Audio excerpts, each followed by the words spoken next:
Welcome back to Newswatch 18, the year in review. I'm Aaron Bauer. And I'm Kayci Woodley. We now take a look beyond the courts, fields, and gymnasiums and look behind the scenes of Cyclone sports and sports clubs. Some students at ISU are enjoying an activity that involves cognitive ability, physical strength, and even some danger. Dan Tracy and Emily Bloomquist show us the ISU Kayak and Canoe Club. Spring has finally sprung, and with the warmer temperatures, people are moving their activities outside. The water sports season is right around the corner, but if you want to find the ISU Canoe and Kayak Club, you'll need to go inside the Forker building. It's kind of people's own directive of what they want to do in the club, but also we have lots of knowledgeable people and just lots of resources to get better. Every Wednesday night and Sunday afternoon, people from Iowa State and the Ames community come here to practice in the Forker pool. At each practice, paddlers work on basic rowing, rolling while still in their kayak, and some of the more experienced kayakers try to perfect their flips and cartwheels. There's some really challenging things to learn, and the confidence you see paddlers gain as they get these skills, it's awesome. The Canoe and Kayak Club recently competed in the Missouri Whitewater Championships. The club not only competes in this class, but in various other races as well. And then there's also boater cross, which is like almost like you're fighting people on the river, trying to get around obstacles. And then the other one is like a 30-minute, just go straight down river race. For some club members, being in the water is a chance to escape from their worries on land. You become pretty close with people in the club as well.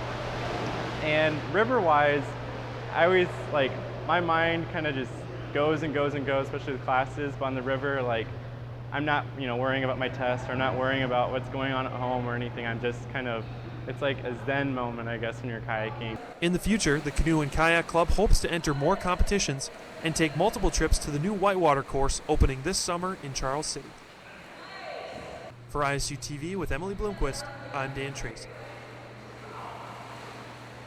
So Dan, that was a very unique stand-up you had in that package. What was it actually like being in a kayak? It's pretty. We wanted to get right in the water from the get-go, and we just kind of hopped in. And I was swimming around a little bit there for a while, but finally got in the kayak. And I've been in one before though, so it was pretty fun and definitely something that was a highlight of the year.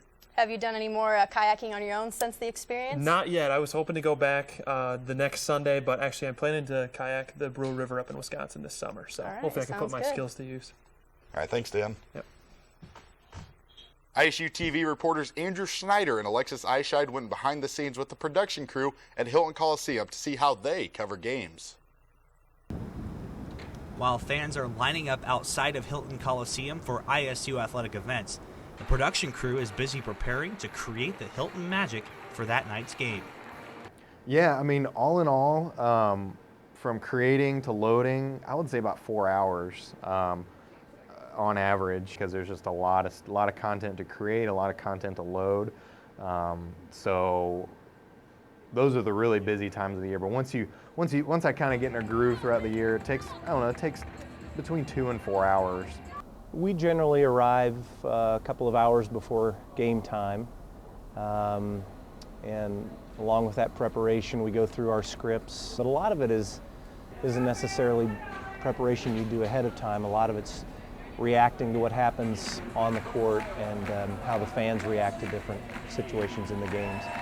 Just a couple hours before the game, and making sure that you get everything, your camera powered up for this tall camera that we're shooting on here, what they call the up camera, the game camera. One of the most challenging aspects of production is expecting the unexpected and working together to create the best possible show. If things go wrong, well, I can't ever remember anything going wrong, but I think you can kind of sense that as a fan here in the arena, because when things are clicking and the team's playing well and our production is going well, everything seems to flow, and there's an enthusiasm and an energy here in the arena. So we hope to avoid those moments when things don't go as planned. The crew's hard work contributes to the atmosphere, and they take pride in contributing to the fan experience at Iowa State meets and games. I take pride whenever we whenever we like play a replay or do something on the board that the crowd really gets into. What's important in my position is that everything is contributing to the atmosphere in the arena being as fun and as entertaining as it can be for the fans. The more that you can get the crowd into it, the more that's going to help the home team, and that's obviously your job, is to help the home team and make for as entertaining a production as possible. For ISU TV with Alexis Eischeid, I'm Andrew Schneider. All right, so Andrew, a lot of that stuff goes unnoticed behind the scenes at Hilton Coliseum. What was it like seeing it all? It was a new experience because you don't really realize how much work goes into putting into that scoreboard and the music and the crowd and to get them excited. It was almost kind of like, from my experience being an ISU TV reporter, kind of seeing the behind the scenes here with a technical director, a director. They have a full crew there with cameras and everything. So it was just incredibly interesting, and I mean, it was something that I didn't really realize beforehand. So is that something you kind of think about now when you go to the games? Yeah, definitely. Now I'm going to sit there and look up and say, oh, this is what they're going to do here. Oh, this is why they're trying to get us excited. So it's really just going to, this experience has allowed me to kind of see that, and I'm really excited to actually kind of see it go on during the games, especially against like Iowa. So. All right, yeah, we're definitely looking forward to all the games next year at Hilton Coliseum. Thanks, Andrew. One club on the ISU campus gives students a chance to compete in an Olympic sport while learning useful self-defense techniques. We have more from Natalie Froistad and Addria Olson. Walking through Forker on a Monday, Wednesday, or Friday night, you might hear some noises that will concern you. But not to worry, they're only the yells of the ISU Taekwondo Club. The students spend hours each week training vigorously in the martial arts. Taekwondo is a Korean martial art. It translates into the way of fist and foot. So what we learn is self-defense and actually sport competition fighting that involves mostly punching and kicking. While the students take the sport very seriously, experience is not necessary. President Laura Funk did not begin practicing Taekwondo until her freshman year of college and recently tested for her black belt. Like every little kid, I always wanted to be a ninja, and I thought that was really cool, and college was finally the time to try it out. The team practices under the instruction of Grandmaster Pak, who has been teaching martial arts at Iowa State since 1975. He is even a member of the board of directors for the governing body of Olympic Taekwondo in the U.S. But for him, the sport is about much more than destroying your opponent. I teach is not just the punching and kicking. We teach us in life how to be better alive. Although the sport may seem male-dominated, Grandmaster Pak recommends Taekwondo to women as a form of physical fitness and self-defense. I recommend many, typically ladies, college women should be involved before they graduating Iowa State because they make some developing confidence and strength, and besides it, many things. Anyone interested in learning a sport that will give you training in self-defense as well as physical and mental strength is encouraged to join ISU's award-winning Taekwondo Club. This can be done by simply showing up to 202 Forker on Monday, Wednesday, and Friday evenings. With Addria Olson, this is Natalie Froistad for ISU TV. All right, Addie, that instructor actually looked pretty serious in that story. What was that all about? Yeah, I mean, he definitely takes his job seriously, and they certainly do love Taekwondo there. It was a little intimidating being around all those people kicking so high in the air, but luckily all their kicks missed my face, so it turned out okay. You going to be doing any Taekwondo soon? Going to join the club? I don't think so. Might not be my style. All right, thanks, Addie. Thanks. Weather plagued much of the weekend's VEISHEA activities, but on Tuesday night it was raining dunks inside the Lead Rec Center. Dan Tracy and Emily Bloomquist caught up with the 7 hoopsters, vying for the title of VEISHEA Slam Dunk Champion. Basketball season has been in the books for about 6 weeks, but that doesn't mean that there still isn't some high-flying hoops action on campus. As a part of VEISHEA Week, on Tuesday night, 7 students competed in the 2011 Slam Dunk Contest. Get the first person to go. Each contestant received 4 attempts per dunk while trying to impress a panel of judges.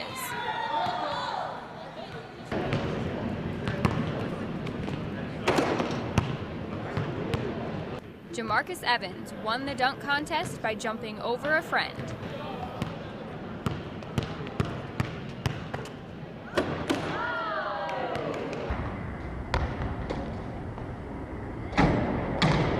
Evans, a former Waterloo East player and a regular on the courts at the Lead Rec Center, is also hoping to win a spot on ISU coach Fred Hoiberg's roster. I'm really trying to play like real college basketball, but that's just one of my dreams, so I'm going to keep on practicing. He's up here every day working hard, getting his lift in, so gain a few pounds and he's got it. The first-year student in industrial engineering received looks from various junior colleges, but decided to attend Iowa State instead. I know I don't know it all, and I know that there are parts of my game that I need help with, and because playing at the D1 level, I mean, it is a big step. Even if Evans can't get the attention of a Division I basketball program, he'll still get oohs and ahs from those who see him play at the Rec. It feels good to dunk on somebody or just dunk in the game, so it really put an exclamation mark on the game. So. For ISU TV with Dan Tracy.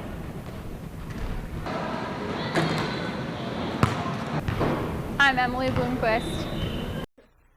So Emily, what was it like actually seeing normal college students rise up and throw down? It was really cool. We were a little nervous at first because we showed up, Dan and I showed up, and there were no students on the roster. But thankfully people came out, they showed up, and they showed us what they could do. So it was great. So did you throw down any of your own dunks?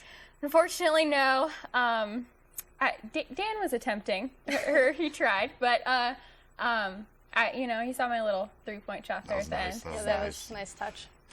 All right, thank you, Emily. Yep.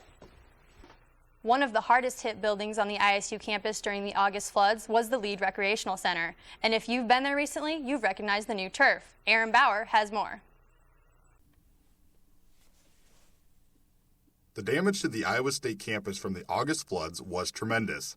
One building hit the hardest was the Lead Recreation Center. Inside Lead, there was nearly 2 feet of standing water. Locker rooms, racquetball, and basketball courts were all severely damaged. However, the hardest hit was the recreation turf in Lead. Assistant Director Coordinator of Facility Operations Doug Aerosmith explains how he felt when he first saw the damage to the Lead Center.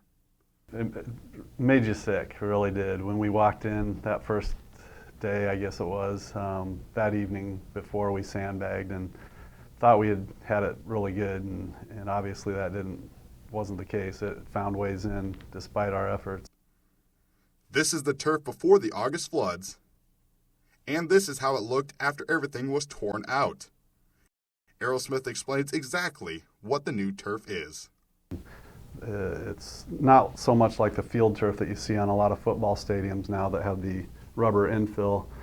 This is more just an old-fashioned AstroTurf with a pad below it.